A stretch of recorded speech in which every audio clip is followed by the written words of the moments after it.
چنانچہ سیدنا علی رضی اللہ تعالی عنہ کی روایت کا مفہوم ہے کہ ان سے کسی نے عرض کیا کہ ہمیں رسول اللہ صلی اللہ علیہ وسلم کے دن کے معمول کے بارے میں بتائیے، تو حضرت علی رضی اللہ تعالی عنہ نے فرمایا کہ جب سورج طلوع ہوتا تھا تو آپ صلی اللہ علیہ وسلم 2 رکعت نماز ادا فرماتے تھے، پھر تھوڑی دیر مہلت فرمانے کے بعد پھر آپ صلی اللہ علیہ وسلم 4 رکعت نماز ادا فرماتے تھے۔ یہاں ایک بات سمجھ لیجئے کہ حدیث میں اس کے لیے صلاۃ الضحیٰ کا لفظ استعمال ہوا ہے، اور اس کا اطلاق ان دونوں نمازوں پہ ہوتا ہے جسے ہم اشراق بھی کہتے ہیں، چاشت بھی کہتے ہیں۔ صلاۃ الضحیٰ کا وقت یہ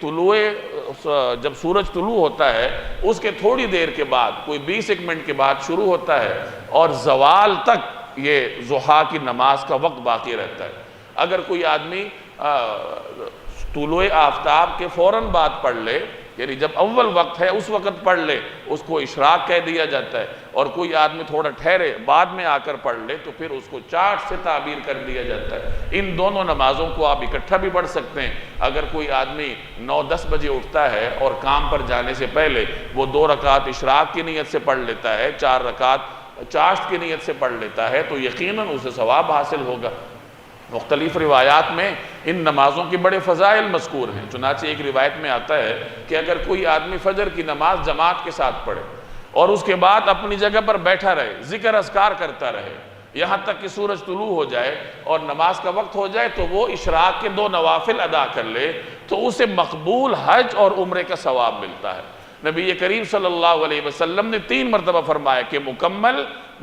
اور مکمل حج اور عمرے کا ثواب اس کو ملتا ہے۔ اب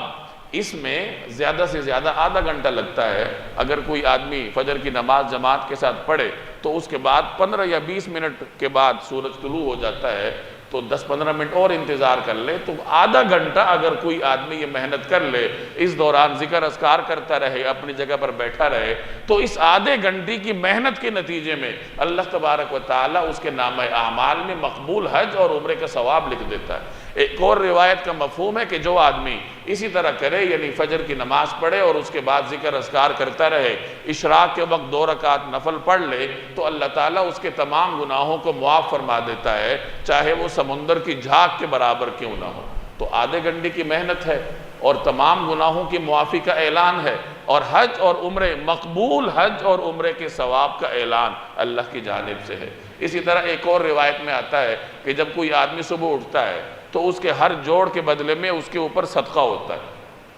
چنانچہ اب صدقہ کیسے ادا کرنا ہے تو اس کی بھی تفصیل روایت میں موجود ہے کہ لا الہ الا اللہ کہنا صدقہ ہے، سبحان اللہ، الحمدللہ، اللہ اکبر یہ کہنا صدقہ ہے، کسی کو بھلائی کی تلقین کر دینا صدقہ ہے، کسی کو برائی سے روکنا یہ بھی صدقہ ہے۔ اور مزید فرمایا کہ اگر کوئی آدمی ضحیٰ کی 2 رکعتیں پڑھ لے تو وہ اس کے تمام جوڑوں کی طرف سے بطور صدقے کے کافی ہیں۔ تو یہ